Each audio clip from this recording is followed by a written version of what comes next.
Today, let us discuss test 1 explanation.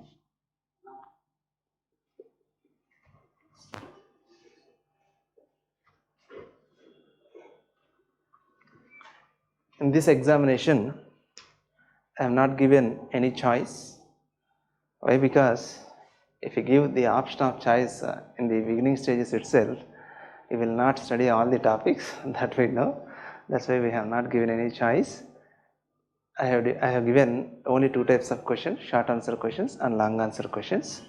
First, let us discuss short answer questions.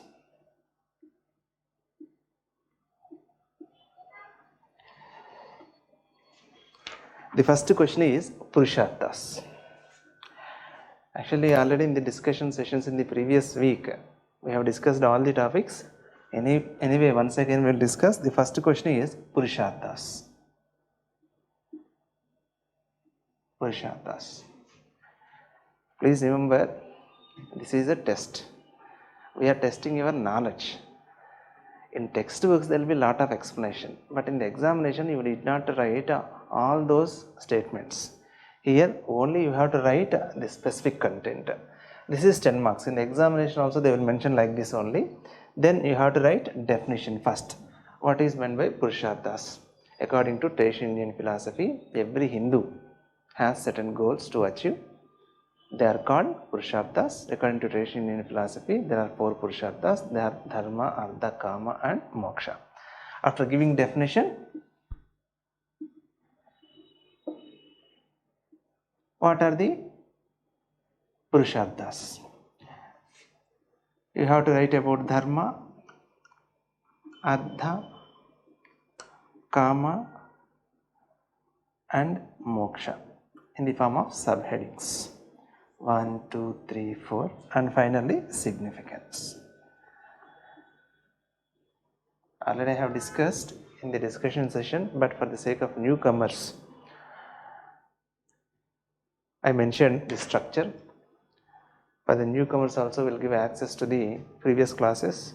There I have given detailed explanation what to be written, what not to be written. Dharma stands for right action or righteousness. It determines what is right and what is wrong. It regulates our future course of actions. Simple. Artha stands for material prosperity. Please remember, you have to write like this. Artha stands for material prosperity or wealth. Some students they mention it like this. Artha stands for money. Wealth is different from money. In wealth, money is just one part. That's why you have to use certain terms cautiously. Artha stands for material prosperity. We need Artha for the maintenance of the family, for imparting education to our children, for performing pujas, yajnas and sacrifices, for helping other members of the family. Kama stands for desires, especially sex desires. Our Hindu philosophical thinkers have fully appreciated the role of Kama in the life of human beings. It is unavoidable. The urge for sex is unavoidable. It must be satisfied. Whenever it is satisfied, it results in the production of children and perpetuation of human race. That's it. Moksha stands for salvation. That means liberation of our soul from the continuous cycle of birth and rebirth. Whenever we achieve Artha and Kama by following the path of Dharma, then we will get Moksha. Because of the inculcation of this concept of Moksha, in order to achieve the Moksha, whenever human beings follow the path of Dharma to achieve Artha and Kama, automatically in the society number of conflicts can be avoided. Then social control will be brought about. This is the significance. That's it. Over. In the examination, if you write these points, that is sufficient. Just I am mentioning what are the points. I am not going to give detailed explanation. I am mentioning what are the points that are to be written in the exam. The second question is Runas. Runas. Then definition you have to write. According to traditional Indian philosophy, every Hindu is born with certain debts which he has to pay in his lifetime. These debts are called Runas. That's it. According to traditional Indian philosophy, we have a Hindu has 4 Runas. They are Daivaruna or Devaruna, then Pitraruna, Guru Runa and Atidiruna.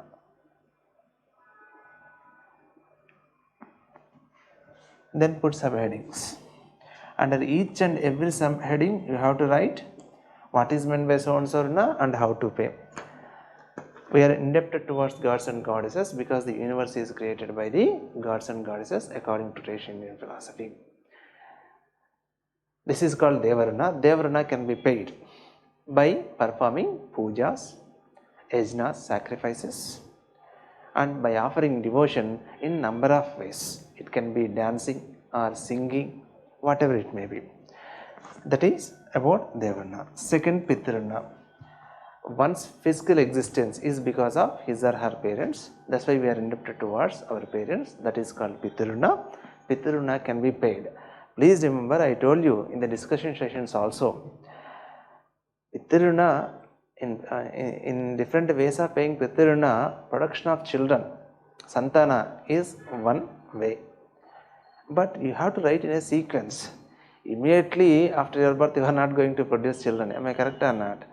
That's why, first of all, we have to respect our parents. We have to take care of our parents whenever they become old and sick. After that, write Santana. After that, Pindadana. There must be one sequence. That sequence also can influence the examiner. That's why in the examination, I am mentioning this specifically. Why? Because some students, they have written different ways of paying Pitruna haphazardly. But in a sequence you have to write. Pitruna can be paid by taking care, by respecting them or by showing reverence, by taking care of them whenever they become old or sick, by producing Santana and making good human beings of the society, and finally by offering Pindadana after their death. That's it. Guru Runa, we are indebted towards Gurus because the darkness of the mind is removed because of the knowledge imparted by the Gurus. Some students, they have written that content is correct, but if you use this type of sentence, then that will impress the examiner more. You have to write that too, words will also be saved, timing will be saved. Instead of writing detailed explanation, if you write like this, we are indebted towards the Gurus because the darkness of the mind is removed because of the knowledge imparted by the Gurus. That's it.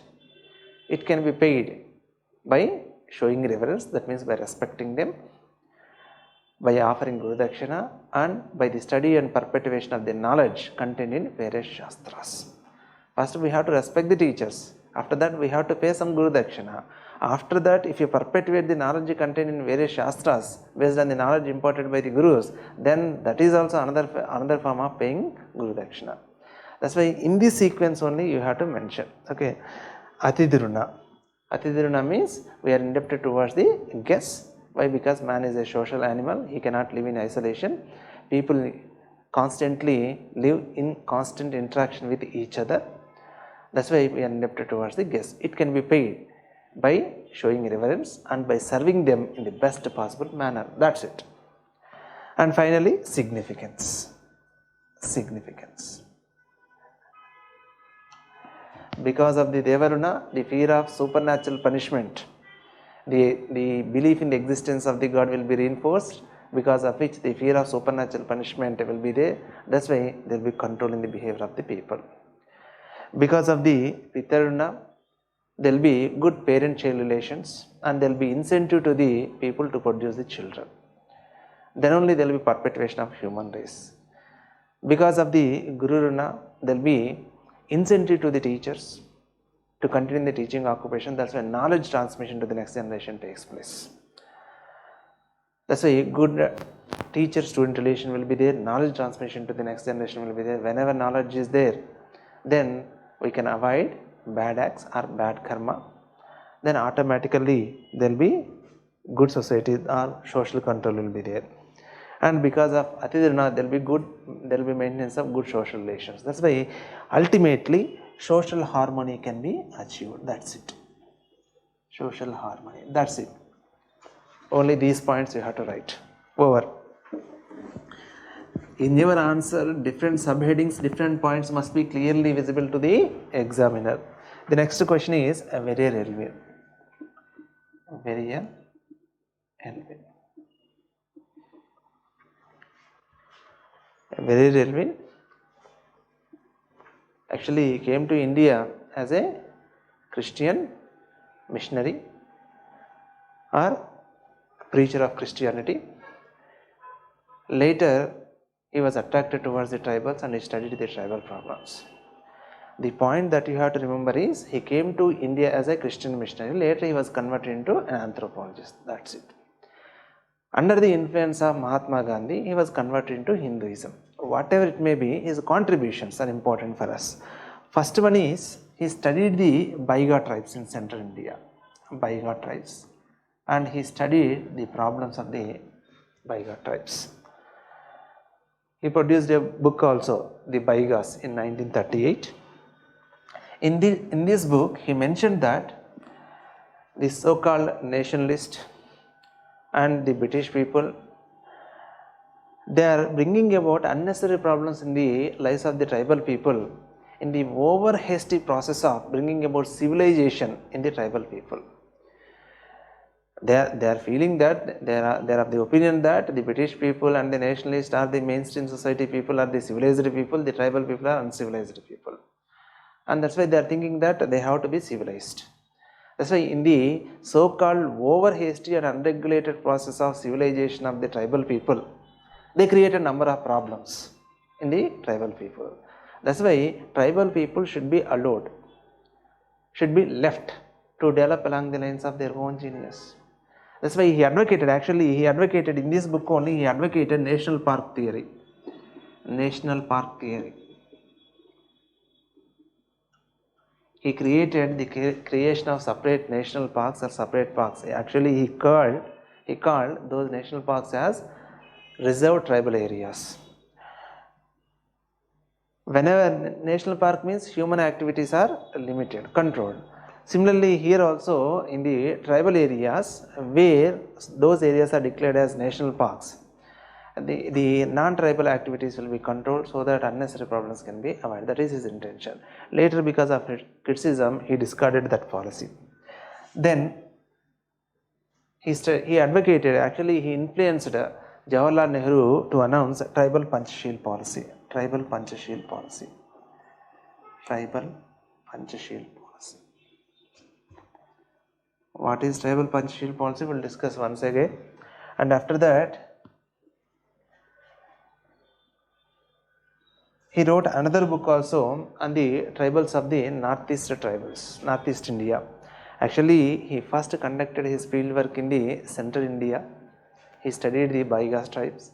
Later, he went to Northeast India. Actually, he settled in Northeast. He was settled in Shillong. That's why he wrote a book by name The Philosophy of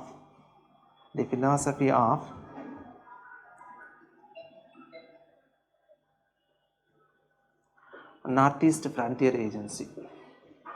In that book, he mentioned how to administer the Northeast Frontier Agency. These are the three important contributions. Here, he advocated actually assimilation policy. Assimilation policy.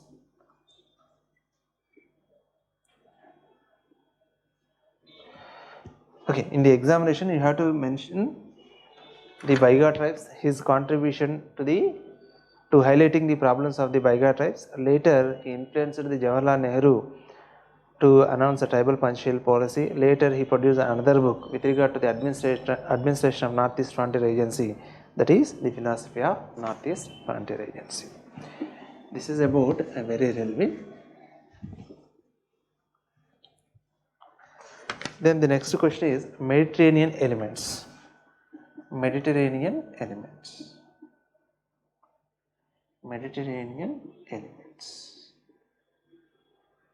in India. Mediterranean element in India. According to B.S. Guha, in India there are 6 racial elements. They are Negitos, Proto-Australoids, Mongoloids, Mediterraneans, Western Brachycephals and Nordics. That means, or it implies that according to B.S. Guha, in India there is Mediterranean racial element. Mediterranean racial element is characterized by the presence of dolichocephalic head and predominantly leptorhine nose. According to B.S. Guha, in the Mediterranean element again there are 3 varieties. They are Paleo-Mediterranean,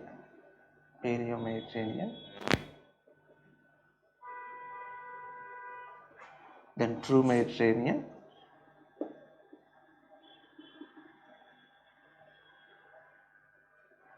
and Oriental. In the discussion sessions, for your easy understanding, I have given one table also. We have studied these three elements comparatively.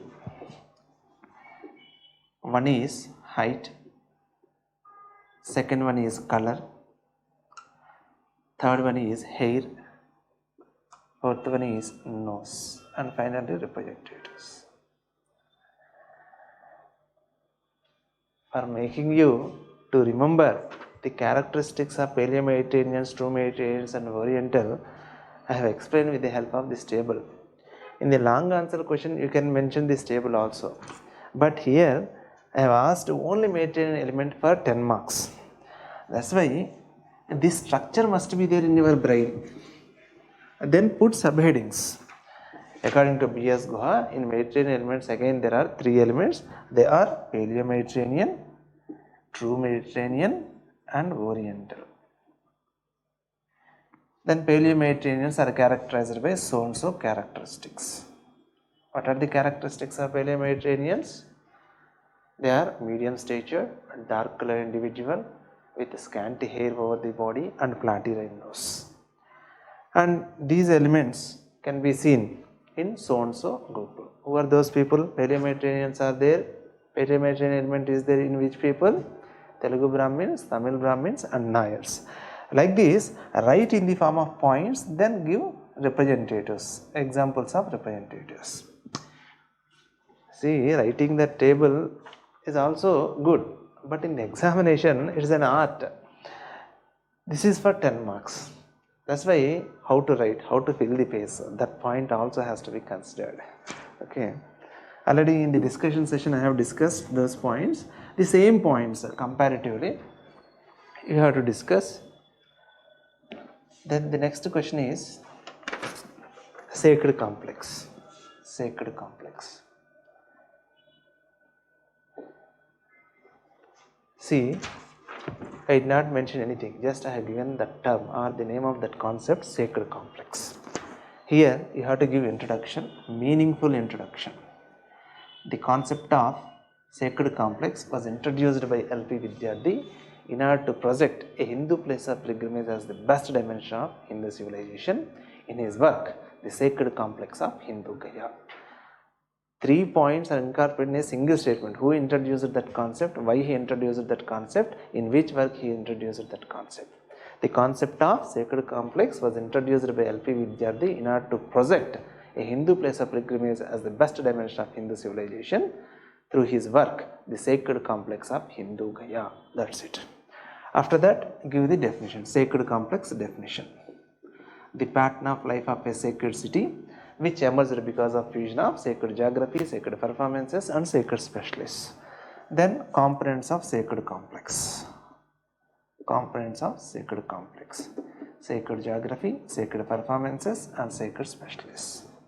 After that, hypothesis proposed by L.P. Vidyarthi introduced the concept of sacred complex in order to project a Hindu place of pilgrimage as the best dimension of Hindu civilization because of the following reasons or hypotheses. What are those hypotheses? A Hindu place of pilgrimage or the sacred complex maintains a level of combination, compromise and continuity of great and little traditions. The sacred specialists maintain a distinct way of life and transmit the elements of the great traditions to the little traditions by officiating as temple and ritual priest. The sacred complex in general and the sacred specialists in particular have been in the process of transformation and modification. These are the 3 reasons. L.P. Vidyarthi tested these reasons in the light of data pertaining to Gaya and found that the reasons given by him or the hypothesis given by him in order to project a Hindu place of pilgrimage as the best dimension of Hindu civilization are correct. That's it. You need not to explain with the help of a Gaya example. Why? Because this is a short answer question. Your answer must be comprehensive. All the dimensions must be there. Introduction must be there. Definition must be there. Components must be there. Hypothesis must be there. And finally, conclusion. L.P. Vidyarthi tested these reasons or hypotheses in the light of data pertaining to Gaia and found that the reasons given by him in order to project a Hindu place of pilgrimage as the best dimension of Hindu civilization are correct. That's it.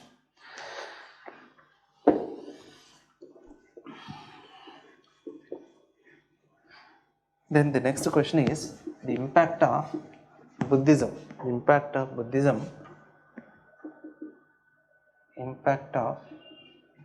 Buddhism on Indian society. See, this is a 10 marks question. That's why word limitation is there. That's why you have to write answer in the form of points. If possible, better to draw one chart in the beginning. After that, give explanation. In that chart, all the explanation which you are going to explain must be there, so that examiner feels comfortable. See, impact of Buddhism on Indian society can be divided in the following ways. See, what are those ways? See, first, it offered a simple religion.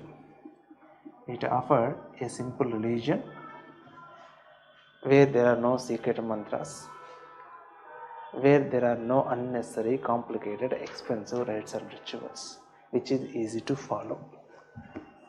That's why it gave a death blow to the caste system.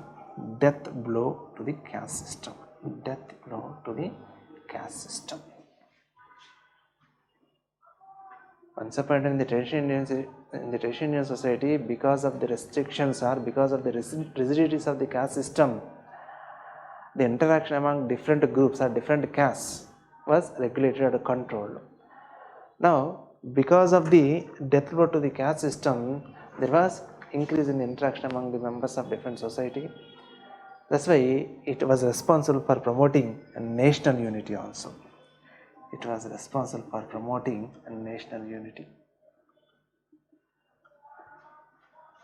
at the same time, because of the death blow given to the caste system by the Buddhism, the Hindu reformers, they thought that they have to revive or they have to bring about reforms in Hinduism in order to make it again acceptable.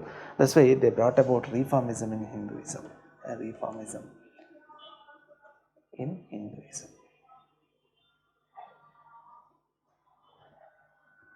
All are interlinked. It offered a simple religion, that's why it gave a death blow to caste system.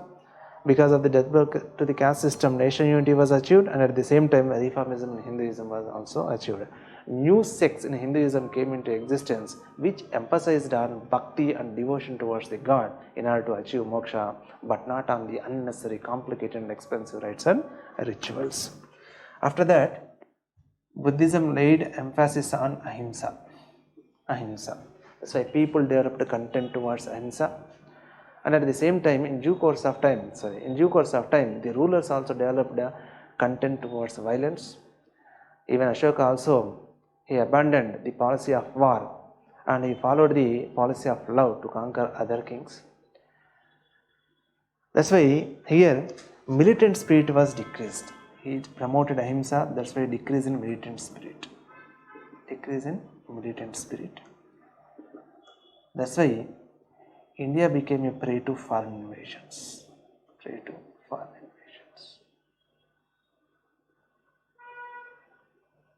And at the same time, Buddhism insisted on upliftment of moral standards.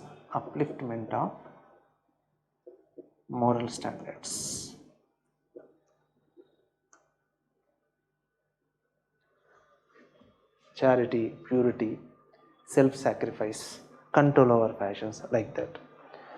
After that, Buddhism, because of its popularity, it was spread to many other countries in the world. That's why it was responsible for the establishment of political and commercial relations.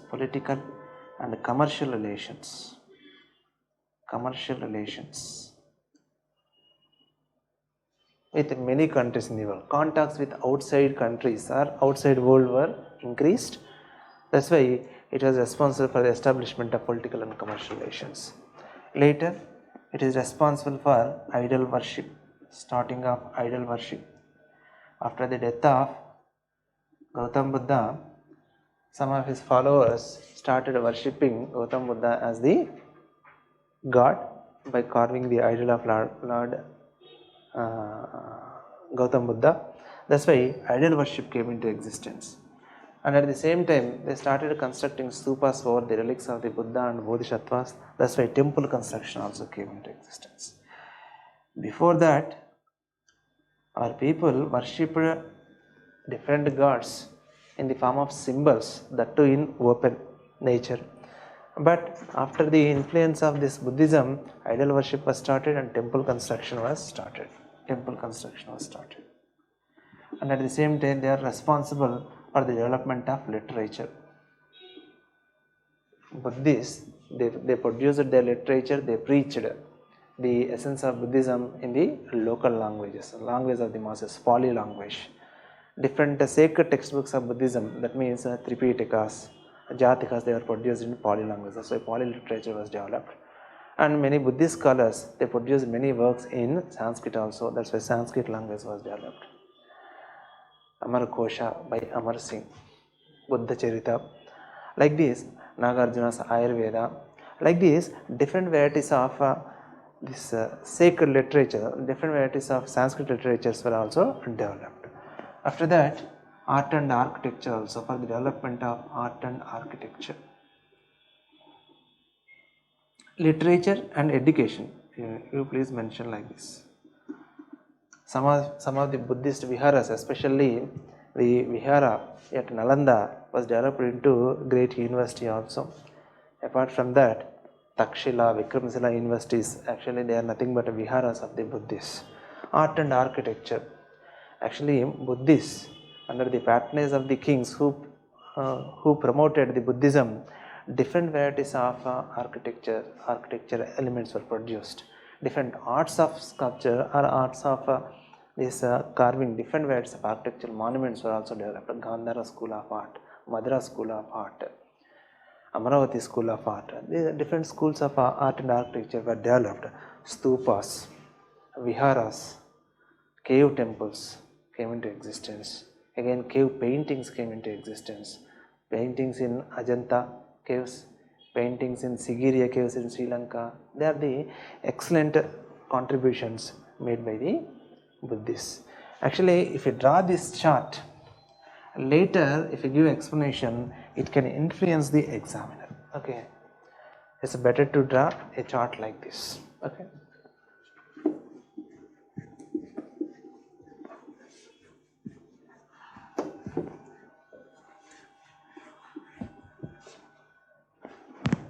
Now let us discuss the next question, that is significance of village studies. Significance of village studies. Already I have discussed.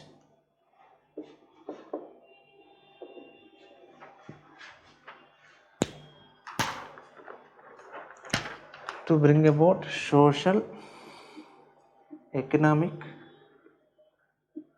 and political development of India in tune with the cultural sentiments of the people, we need to study the villages. Already I have discussed in detail.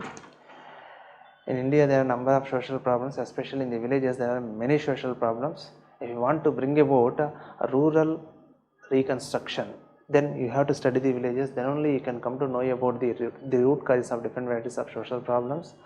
Then only you can devise the measures based on the root causes.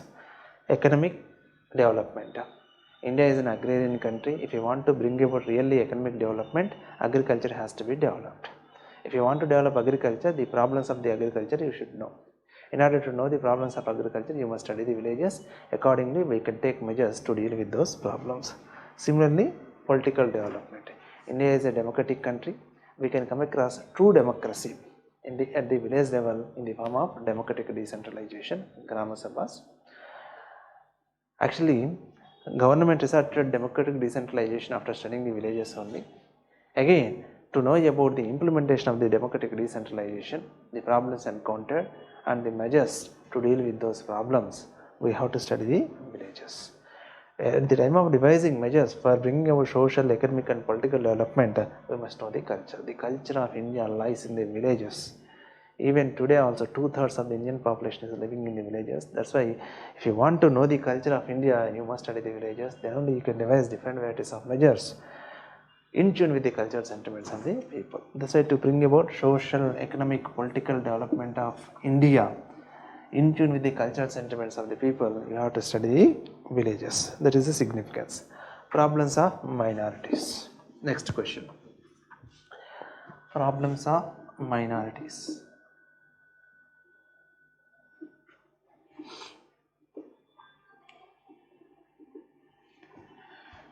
In India, the minorities have been facing problems like that of minorities in other parts of the world. There are two specific problems, two general problems like that of other minorities in different parts of the world. They are prejudice and discrimination. Prejudice and discrimination. Second one is the problem of preserving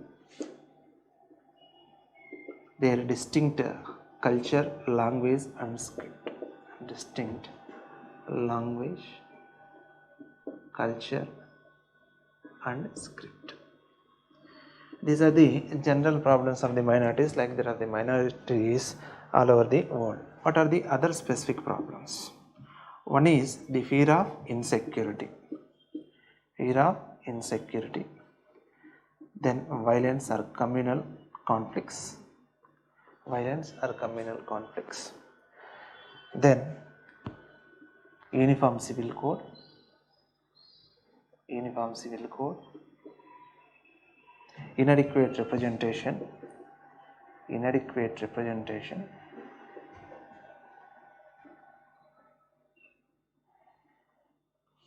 In higher education. Then government services and politics.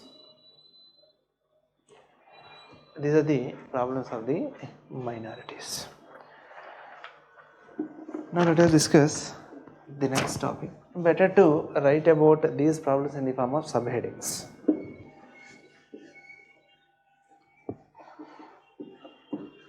Now let us discuss the last short answer question, role of media in social change. Already we have discussed in detail in the discussion sessions, role of media in social change, in the social sphere, in the economic sphere, in the political sphere, in the religious sphere, then in health and education,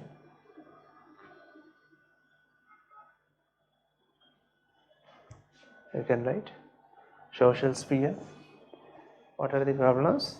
Decline in the institution of marriage. Already we have discussed weakening of family relations, increase in the incidence of divorce, then exposing the problems of the exploited sections, exploitation of the weaker sections of the society, women, children, old people, lower caste, like that. Then here only socio-cultural or psycho-social problems you can write.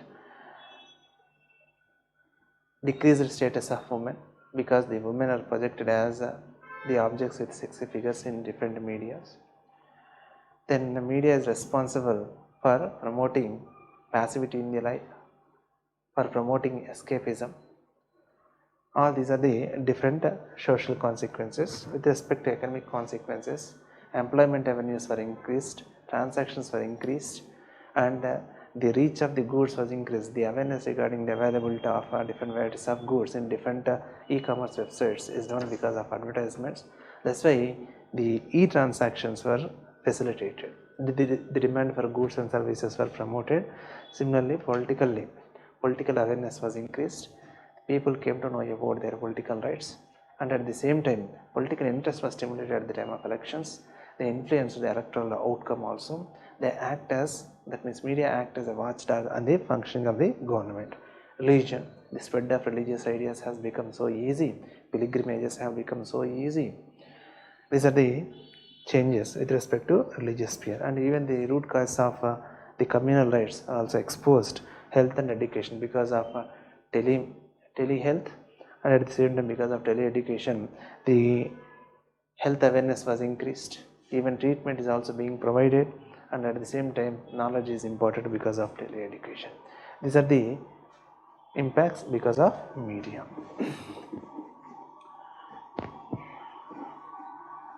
Now let us discuss long answer questions. Long answer questions.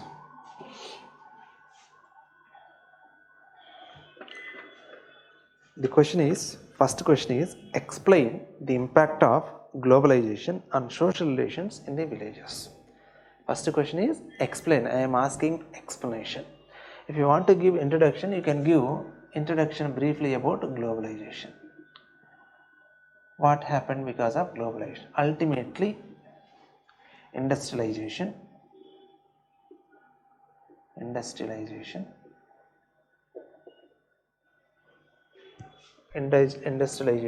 is responsible for land acquisition and pollution in the rural areas, and at the same time increase in employment opportunities in the urban areas.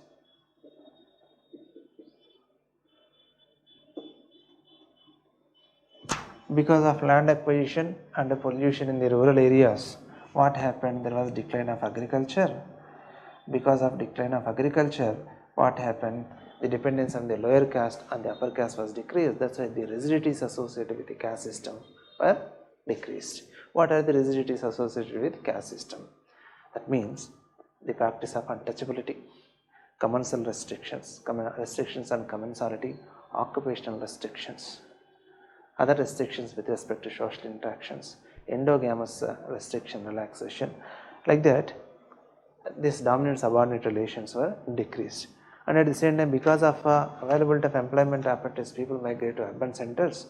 That's why there were changes in psychosocial aspects of those people, which have repercussions in their social relations in the villages. What are those changes? First one is joint family gave rise to nuclear families. Family became a unit of consumption. Diversity in the way of thinking within the family. The status of girl child was increased.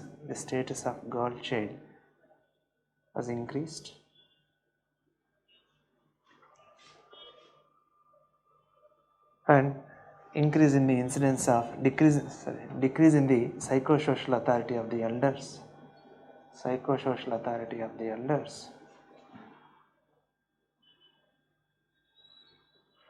Then increase in the incidence of love marriages and increase in the incidence of divorces. What are the other changes? Development of secondary relations or secondary associations like doctors association, teachers association, and at the same time decrease in the spirit of mutual help.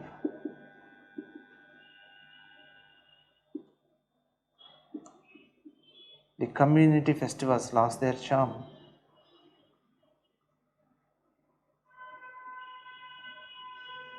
These are the other consequences. You have to remember these 2 points. Based on these, number of changes were brought about. This is about this impact of globalization on social relations. The question is explain. The keyword is explain. That's why they are asking explanation. This is explanation session. That's why I am rapidly explaining. Nuclear families means you have to write in detail about nuclear families, how diversity came into existence, how the status of girl child came increased, what happened to that psychosocial authority of the elders. You have to give some explanation. Okay, that keyword is explain there. That's why you have to give some explanation. Here I am highlighting the important points. Based on that, you have to give more explanation. The next question is explain the factors affecting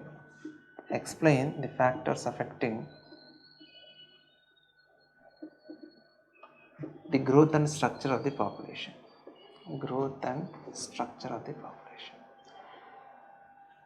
See, I have given one general answer to this question. Improvement in medical facilities, development in transportation and communication facilities, development of agriculture and industries, social attitude, social factors, lack of conscious family planning, tropical climate, then the peaceful conditions. All those things are the reasons. You can give that general answer. If you want to give a different answer, you can give what are the factors affecting the growth of the population, later what are the factors affecting the structure of the population. With respect to structure is nothing but arrangement of the population based on different attributes. Here, with respect to structure of the population, we have three important structures. They are age structure, sex structure, and occupational structure. Occupational structure. Age structure means we have some people in the below 15 years, certain percentage of people in the active working group, and again some people after 60 years of age. Why that percentage is changing gradually over a period of time. You need not explain what is the age structure in 1950s, in 1980s, in 2010. You need not to explain. Just write the factors influencing the age structure. It can be urbanization, industrialization and urbanization, availability of more employment opportunities, increase in income levels, increase in healthcare facilities. That's why guaranteed to the lives of the children. That's why less fun. That too, because of a busy life, we started producing less number of children. In the olden days, it was not so. Similarly, the old people are also increasing because of availability of healthcare facilities, because of increase in health awareness, because of increase in the awareness regarding balanced diet. All those factors, the old age population is also changing. Like this, you have to write about the factors influencing age structure. Similarly, sex structure. What are the factors influencing the sex structure or sex ratio simply? I need not explain general studies, it will be there. And occupational structure.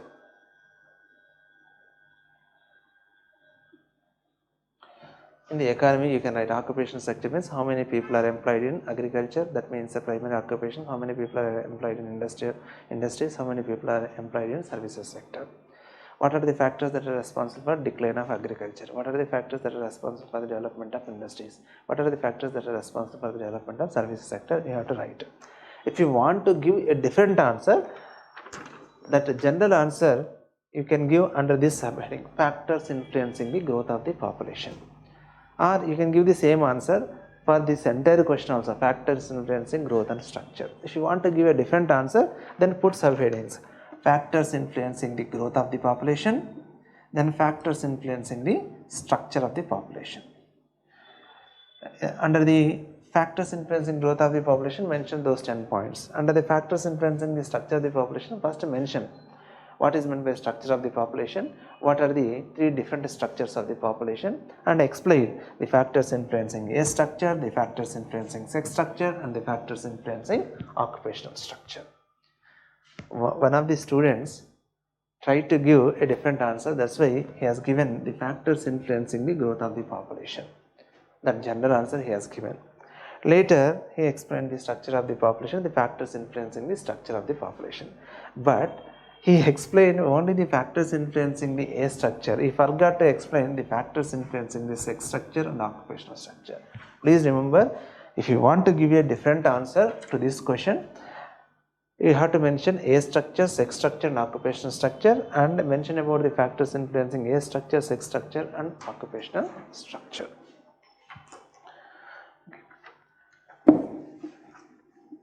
Actually, I do advise the students to follow this pattern only. Factors affecting the growth of the population. One answer, factors influencing the structure of the population.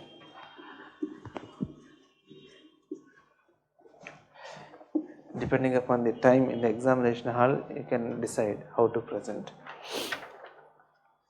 Indian population represents a rich biogenic variability. Discuss. Already we have discussed this question in the discussion sessions.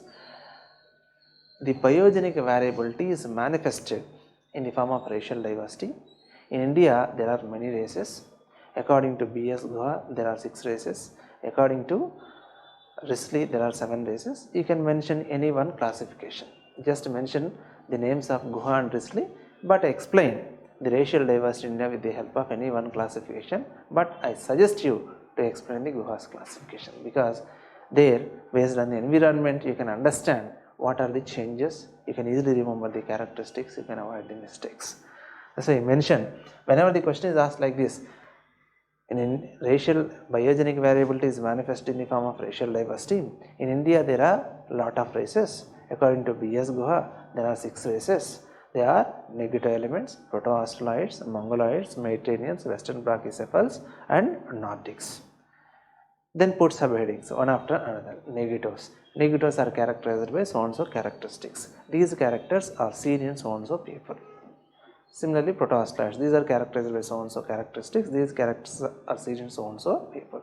Like this, mention about 6 racial elements and finally conclude that because of the presence of 6 racial elements in different sections of Indian society, we can say that there is a racial diversity in India.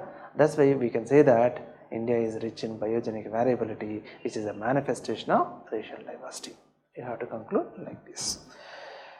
Then the next question is a direct question. Define Jasmani system. 13th question. Define Jasmani system. After that, I asked the characteristics,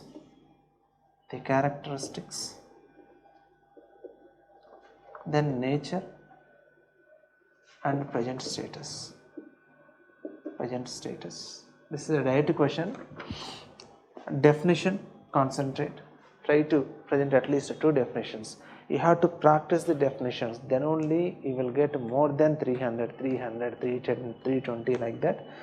Everyone knows about what is meant by Jasmani system, but you have to give the definition. It is an interfamily intercaste relationship pertaining to the patterning of superordinate and subordinate relations between the patrons and suppliers of services in the villages, according to Heraldo. According to Yogendra Singh, it is a system governed by a relationship based on reciprocity in the intercaste relations in the villages. According to Ramahuja, it is a durable relationship between a land-owning family and number of landless families that supplies them with goods and services. That's it. Definitions you have to practice. Then only it can influence the examiner. Second one is characteristics. It is an interfamily relationship. It is an intercaste relationship. Payments are made generally at the end of the season, either in the form of cash or kind or both. It does not always involve economic considerations. Commons can have their own Jasmine-like relationship. Entire system operates in a normative context.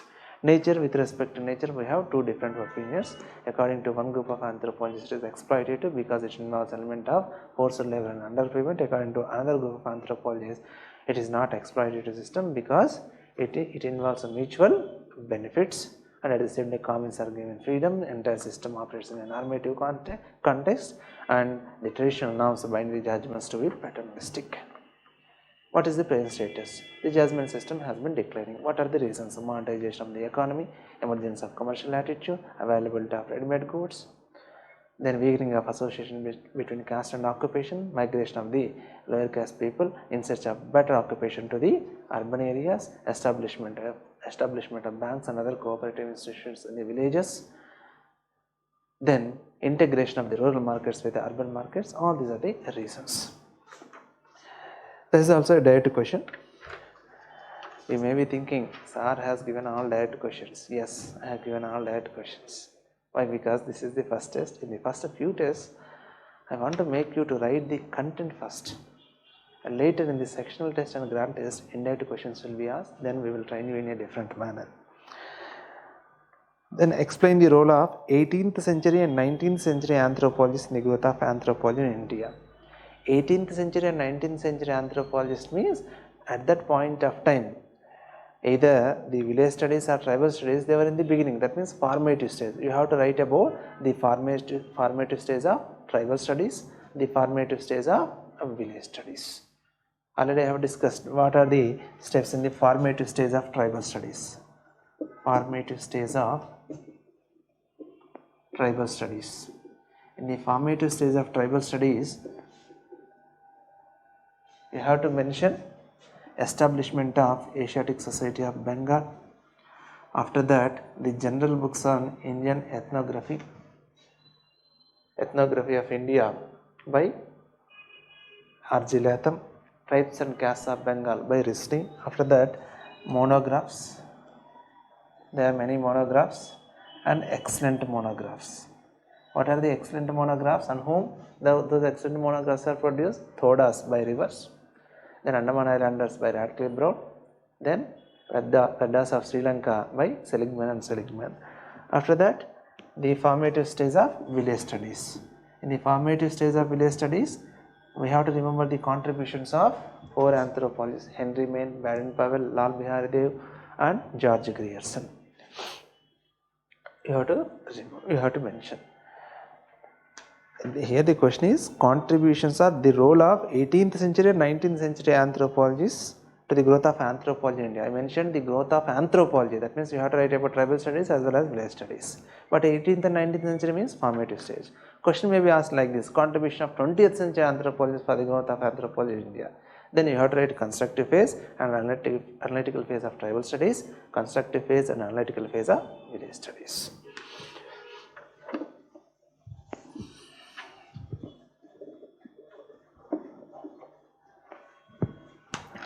Now let us discuss, define NMS complex, discuss the significance of NMS complex. Question is, what is the 15th question? My question is definition. Definition, after that significance. See, long answer questions are very specific. Here in this question I mentioned very clearly, define and significance. Then you have to write what is the definition.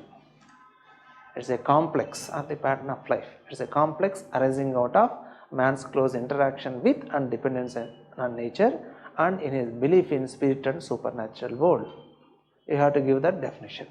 After that, significance. Some students, they started explaining what is NMS complex, but I did not ask.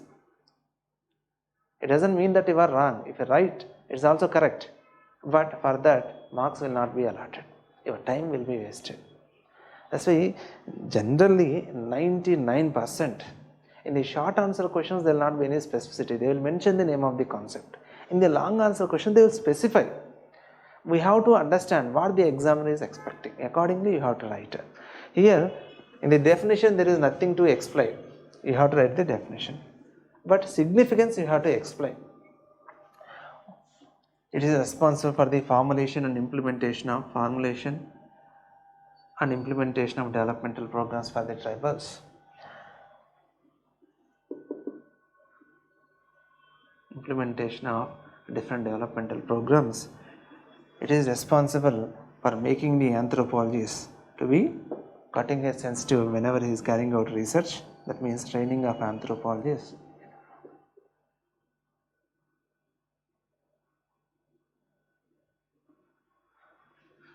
Then it is useful for R&R, that means resettlement and rehabilitation programs, and it is useful for studying not only the tribal societies but also the village societies and urban societies, village societies or rural societies, other rural societies and urban societies, other societies.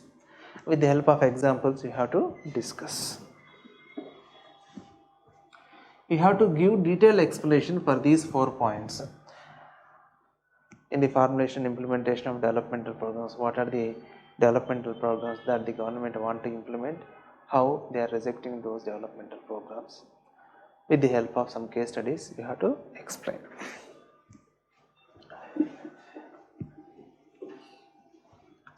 I'll give a list of case studies next week, all the current affairs and the list of case studies. You can go through those issues.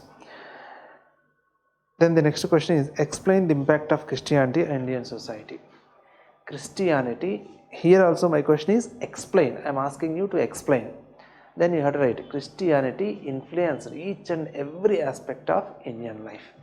Christianity entered into India in the form of Europeans, especially the Britishers.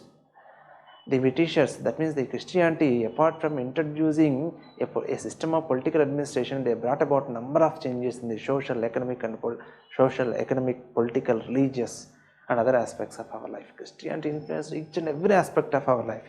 That's why you have to explain your answer in the form of influence in the social sphere, influence in the economic sphere, influence in the political sphere, influence in the religious sphere, influence in the health and education, influence in art and architecture. What is the influence in the social sphere? It is responsible for making the ethnic fabric of India more complex, ethnic complexity. That is one thing. Second one is, it is responsible for creating a new social group in Indian society, that is educated, urban middle class. It is responsible for bringing about social reform movements in India. You have to give detailed explanation. Because of the knowledge imparted by the Christianity, in Indian society we discarded many practices and values which are highly irrational, and many people started social reform movements. You can give a number of examples also. These are the three important changes. In the economic sphere, modernization of agriculture,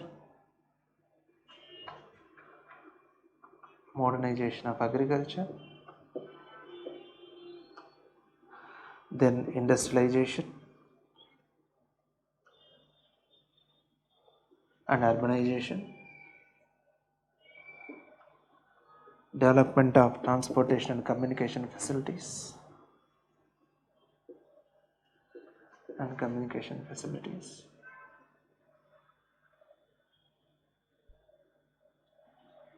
increase in materialism,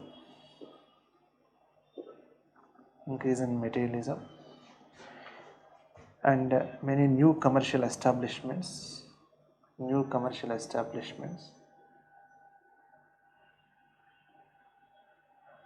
and a capitalistic economy,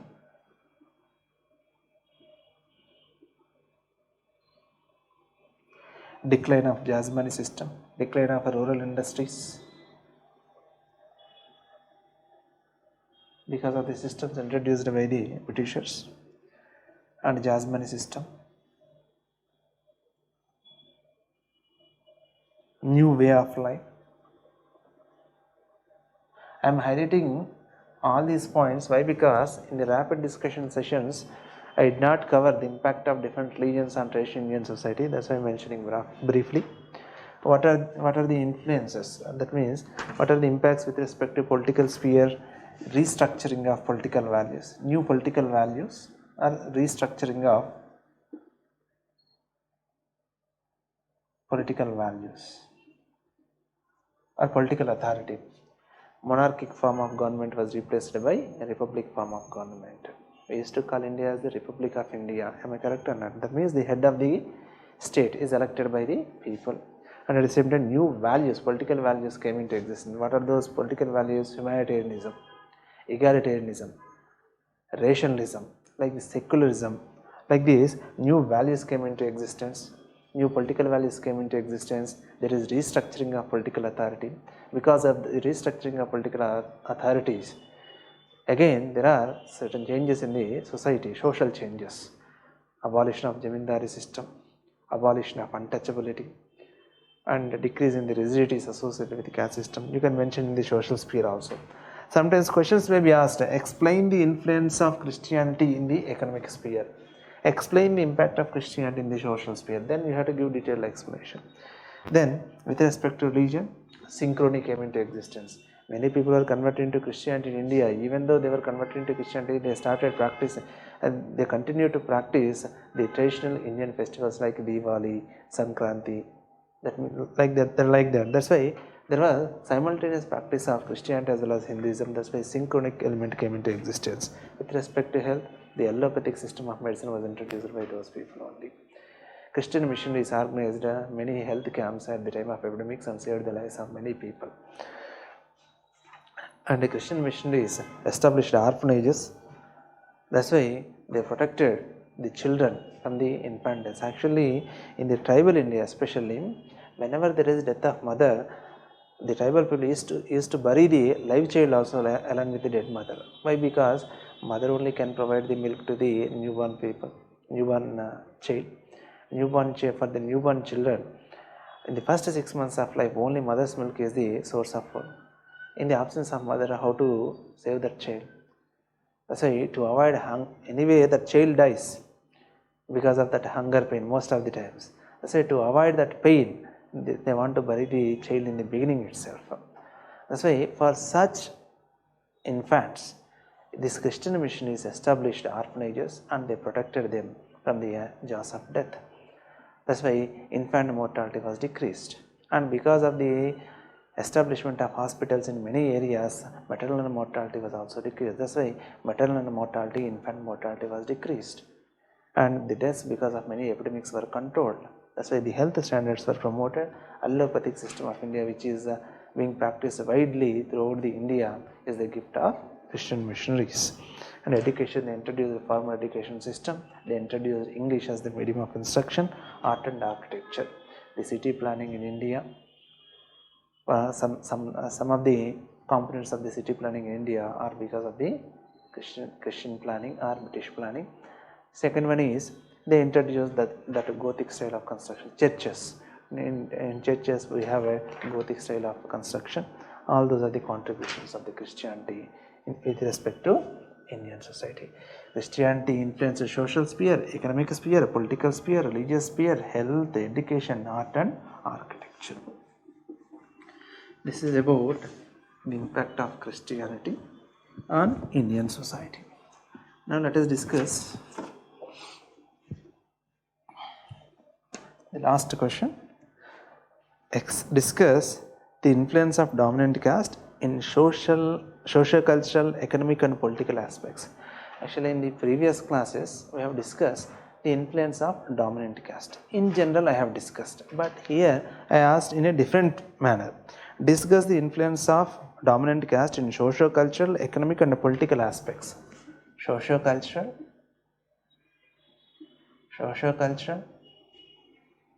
economic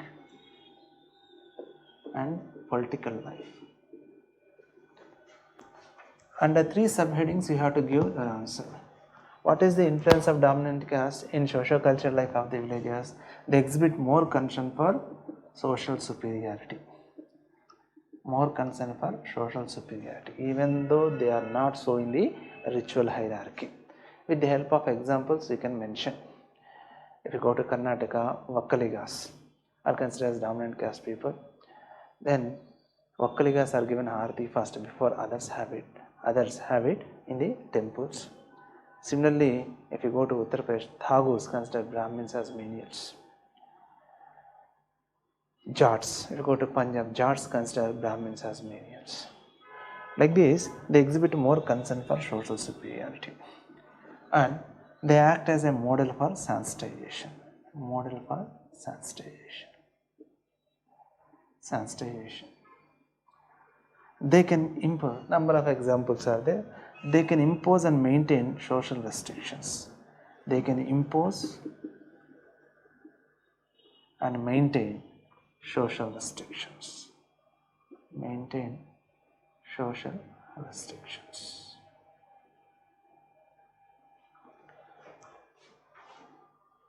Then you can explain, or you can use the term, they act as watchdog of culture.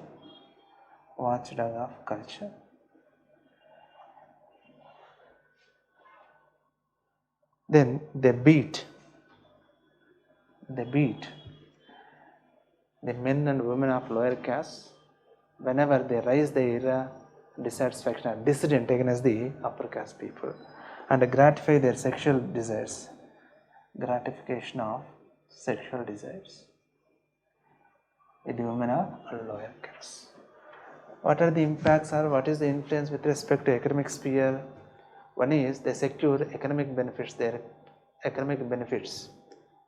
to the members of their caste and their followers. The biggest pattern emerges from the dominant caste in the villages. And important administrative positions.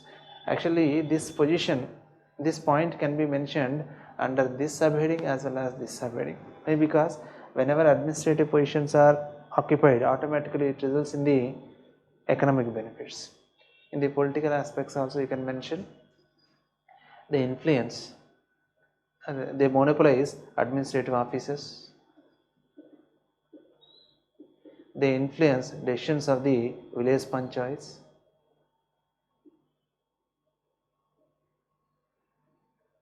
They influence the decisions of the caste councils.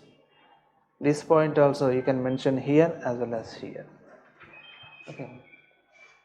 Here you know the content, but here based on the question you have to write the answer. Okay. This is about the influence of dominant caste in social, cultural, economic and political aspects of village life. This is about test 1 discussion. See, in the discussion sessions I have discussed all these topics. Okay, the most important topics which have high probability of appearing in the examination are discussed once again. I know that it may be boring for you, but whenever we discuss the same points again and again, these important points will be strongly imprinted in your mind. That's why, in order to get those advantages, I again explained almost all the topics once again. What are the points that are to be written? Here the emphasis was given on the points that are to be written in the exam. Because of a repeated discussion of these important points in the examination without thinking, you can recollect all these points. That is my intention. And you will get in due course of time, as this is the first test. And as I want to make you to read all the topics, I have given majority of the questions, direct questions.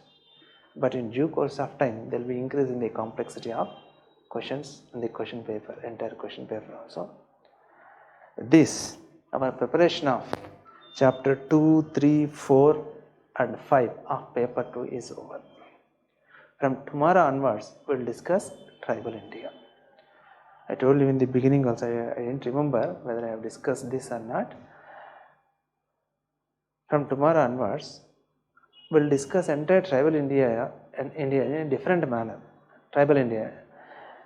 We are going to segregate all the topics into the problems of the tribals, the measures taken for the development of the tribals, impact of those developmental programs, and the role of anthropology for the development of tribals and rural development. Under these 4 subheads, we are going to discuss what are the problems of the tribals. We will discuss all the problems. What are the measures taken? What are the measures taken? Measures taken means we will study constitutional measures, legislative measures, administrative measures, role of NGOs, and what is the impact and social change. Impact, and finally role of anthropology. Under 4 subheads, we are going to discuss entire tribal India. This is called problem oriented approach. Whenever we follow this problem oriented approach, we can interlink different topics. We can give one comprehensive answer in the examination. That too, in your exam, most of the times, current affairs based questions, dynamic questions will be asked in this tribal India only. That's why if we discuss by using this problem oriented approach, we can integrate different topics and we can present one holistic answer. That is my intention. From tomorrow onwards, we will discuss tribal India. My intention is by next week, if the tribal India is also over, 50% almost except the first chapter, entire paper 2 will be over. That means 50% of the burden with regard to option will be over. Some sort of psychological security will be there. That's why in the first 2 weeks I want to complete second paper. That too, second paper most of the times is general, we can easily understand, we can easily revise and memorize. That is my intention. That's why we conducted first 2 tests on paper 2. That's why in the first 2 weeks, 50% of the syllabus preparation is over, then a lot of psychological security will be there. Okay. By next week, second paper will be over. Okay. From tomorrow onwards, we will discuss tribal India. Have a nice day.